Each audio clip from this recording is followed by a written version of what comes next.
ये है एक जिंदा और मरी हुई मछली जिसकी बॉडी तो फ्राई कर दी गई है, लेकिन इसका सर बिल्कुल ठीक और जिंदा है, ताकि जब इसे खाया जाए तो इसका सर और आंखें आपको हिलती हुई नजर आए। इस डिश का नाम है यिन यांग फिश, यानी कि जिंदा मुर्दा मच्छी, जिसमें सबसे पहले मासूम मछली की खाल उधेड़ दी जाती है, लेकिन अंदर के अंजर पंजर नहीं निकालते, तभी तो मछली जिंदा रहेगी। फिर उसके सर को बर्फ के कपड़े में लपेटकर गरम तेल में घुसा दिया जाता है और फ्राई होते ही इस पर चटनी डाल के तड़पती हुई मछली पेश कर दी जाती है। तभी तो चाइनीजों की भूख और हैवानियत दोनों मिटेंगी। इस मछली को कुछ लोग ज़ॉम्बी फिश बोल रहे हैं, क्योंकि इसकी बॉडी सूख कर अकड़ गई है, लेकिन जैसे ही इसके ऊपर पानी डाला जाता है तो ये मौत की नींद से उठकर सांस लेने लगती है। पर कैसे? वेल, ये है चूसने वाले मुंह जैसी कैटफिश, इंग्लिश में यही इसका नाम है। तो होता यह है कि जब गर्मियाँ आती हैं और तालाब का पानी सूखने लगता है तो ये कैटफिश अपने आप को तालाब की मिट्टी में दफन कर लेती है और हाइबरनेशन में चली जाती है और बिना पानी और खाने के महीनों तक मौत की नकली नींद सोती रहती है। फिर बारिश की बूंद इसे उठा देती है। सुभान अल्लाह। अगर आपको कभी कोई जानवर ऐसे कांटे में घुसा हुआ दिखे तो समझ जाना कि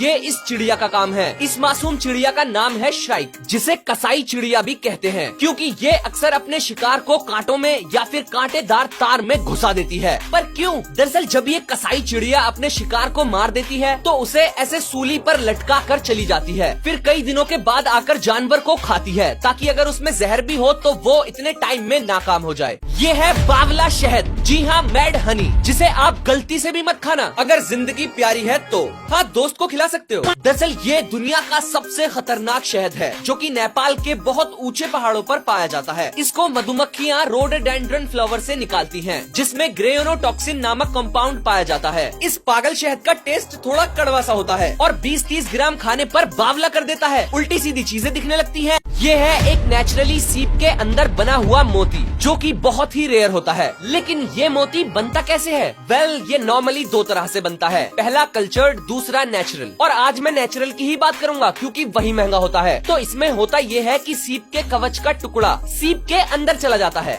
या फिर एक पैरासाइट यानी कि मुफ्तखोर कीड़ा सीप के कवच में छेद करके अंदर घुस जाता है, जिससे बचने के लिए सीप एक सब्सटेंस रिलीज करता है, जिसे नेकर कहते हैं। फिर नेकर उस टुकड़े या कीड़े को कवर कर लेता है, और जब नेकर की हजारों लेयर्स एक के ऊपर एक कवर होती रहती है सालों तक, तब फाइनली एक पर्ल यानी कि मोती बन जाता है, जिसमें कीड़ा दफन रहता है।